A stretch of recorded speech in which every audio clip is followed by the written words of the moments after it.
बिस्मिल्लाहिर्रहमानिर्रहीम। अब हम करेंगे ट्रांजिटिव एंड इनट्रांजिटिव वर्ब्स।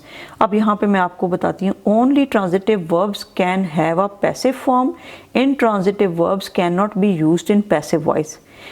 एक ये पॉइंट है जो आपने याद रखना है कि transitive verbs can have a passive form. अब ट्रांजिटिव और इनट्रांजिटिव आपने पहले भी पढ़े हैं, लेकिन यहाँ से अब मैं आपको पॉइंट आउट करना शुरू करती हूँ। Point out the transitive verbs and their objects in the following sentences where the verb is intransitive, simply mention the intransitive verb. आपने सिर्फ बताना है कि ये ट्रांजिटिव है या इनट्रांजिटिव है। अब है शी रेंग द बेल। रेंग क्या है? रेंग इज ट्रांजिटिव, ओके, और बेल क्या है? Object. 12 children raised their hands. 12 बच्चों ने हाथ ऊपर खड़ा किया, जिस तरह आप क्लास में खड़ा करते हैं कि मैम मैं क्वेश्चन का आंसर सुना दूं, और मैम कहती हैं raise the hand, don't talk, don't tell me that I but just raise the hand. 12 children raised their hands. अब रेज्ड क्या है? ट्रांजिटिव, टी, और हैंड्स क्या है? ऑब्जेक्ट। इसके ऊपर मैंने ओ लिख दिया है। How many guests are coming today? Tonight, आज रात टुनाइट होती है ना, आज की रात को कितने गेस्ट आ रहे हैं? याद रखिएगा, टुनाइट कौन सी रात होती है? जो आने वाली है, जो आज आएगी। How many guests are coming tonight. आज कितने आ रहे हैं गेस्ट्स? तो टू नाइट का क्या मतलब है? आज की रात। गेस्ट्स क्या होगा?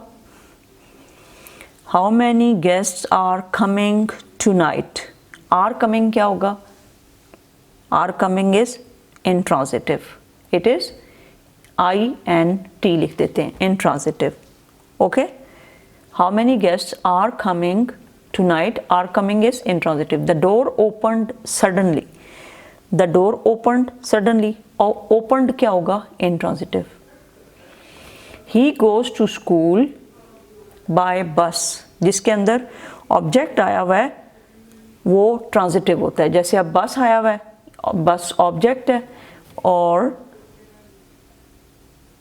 goes ट्रांजिटिव है, goes ट्रांजिटिव है। तो अब आप देखें कि जिसके अंदर ऑब्जेक्ट आएगा, he goes to school by bus. जिसके अंदर ऑब्जेक्ट आए उसमें गोज, या ये जो होगा कौन सा होगा? Transitive verb. Goes will be transitive verb.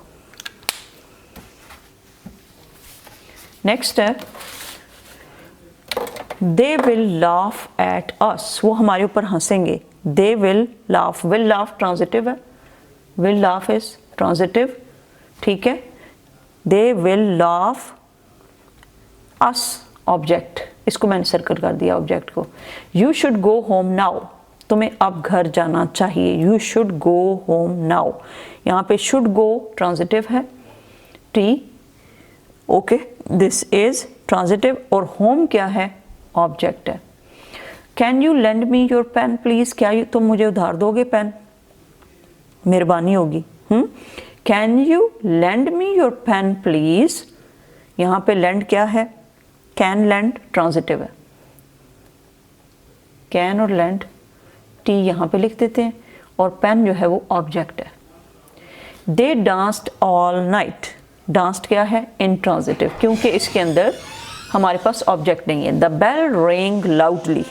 बड़े ज़ोर से बेल बजी, तो रेंग क्या होगा? This is intransitive.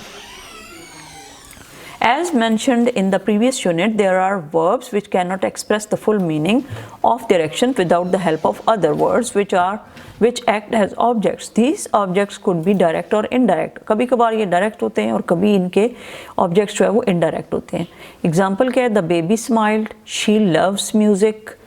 Baby smiled and she loves music. She loves music mean music को उसको पसंद है, और baby हंसता है। हंसा यानी। In the first sentence the verb smile does not require any object, इसके अंदर आप कोई ऑब्जेक्ट नहीं चाहिए टू कन्वे इट्स मीनिंग, कि इसका मीनिंग हमें कन्वे किया जाए। कन्वे का मतलब होता है किसी को आगे समझाना। In the second sentence she loves music the verb love needs a direct object, इसके अंदर एक ऑब्जेक्ट की ज़रूरत है, इसलिए हमने यहाँ पे म्यूज़िक डाल दिया। शी पेंट्स ब्यूटीफुली, अब ये देखें इसके अंदर भी हमें ज़रूरत नहीं है किसी भी और लफ्ज़ की। शी पेंट्स ब्यूटीफुली, जो वो बहुत प्यारा पेंट करती है। माई ब्रदर ब्यूटीफुली कहेंगे, क्या कहेंगे? Beautifully. My brother never sneezes, मेरा भाई कभी भी स्नीज नहीं करता। Okay, so we are not using any indirect verb. Then है both the verbs in the above examples are intransitive or they can convey the full meaning of their action on their own and do not need an object, और इन दोनों को an object की ज़रूरत नहीं है, इसका meaning हमें clear हो रहा है और इसके अंदर हमें किसी ऑब्जेक्ट की ज़रूरत नहीं है। अब देखें, a verb that requires an object to complete its action is a transitive verb, जिसको ऑब्जेक्ट की ज़रूरत होती है उसको कहते हैं transitive verb। Anees Khan has written a new novel, Anees Khan has written a new novel. अब यहाँ पे देखें नावल जो है वो ऑब्जेक्ट है, और क्यों ऑब्जेक्ट की ज़रूरत पड़ी? क्योंकि हमें पूरा समझ नहीं आ रहा। अनीस खान हैज़ रिटन, क्या लिखा है उसने? न्यू नावल लिखेंगे तो तब हमें ये पूरी उसकी समझ आएगी। और ये क्या है? Transitive verb. My sister gifted me a football, अब ये देखें ये भी एक वर्ब है, अगर फुटबॉल नहीं लिखेंगे तो पूरा सेंटेंस समझ नहीं आएगा। और ये गिफ्टेड जो है वो क्या है? Transitive verb.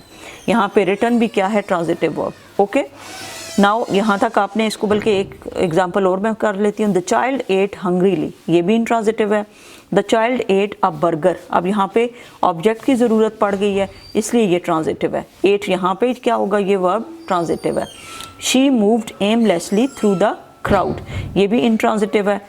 ओके, क्योंकि यहाँ पे हमें किसी ऑब्जेक्ट की ज़रूरत है। She moved the furniture all over the house, देखें फर्नीचर हमें मूव करना पड़ा, ये ऑब्जेक्ट है, और ये वाला जो मूव्ड है ये ट्रांजिटिव है। He left without saying good bye, वो जो है वो रुखसत हो गया या चला गया विदाउट सेइंग गुड बाय, तो ये इंट्रांजिटिव है क्योंकि इसके अंदर हमें किसी ऑब्जेक्ट की ज़रूरत नहीं है। The accident left a permanent scar, scar क्या होता है? कि एक्सीडेंट हुआ और उसकी वजह से बहुत सख्त किस्म का एक स्कार छोड़ गया, बड़ा एक असर छोड़ गया। स्कार वैसे किसको कहते हैं? जहाँ आपको कोई निशान लग जाता है, कोई ऐसा स्कार होता है जो कभी रेज नहीं होता, तो ट्रांजिटिव वर्ब है। Okay, this is transitive and direct object a scar. Now we will go for another thing, but first of all you need to just revise it.